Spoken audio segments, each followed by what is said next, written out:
পারভেজ, যুগ্ম আহ্বায়ক রবিন এবং ছাত্রদল নেতা হিমেল, ছাত্রদল নেতা শাহাদাত, ছাত্রদল নেতা বাবু, ছাত্রদল নেতা সালমান, ছাত্রদল নেতা রিয়াদ, যারা অক্লান্ত পরিশ্রম করেছেন।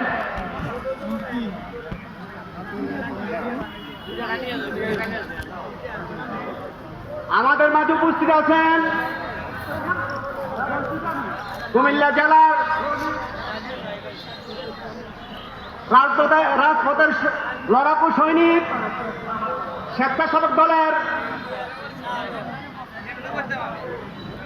সহসভাপতি, ত্যাগী নেতা জনাব মোহাম্মদ সোহেল।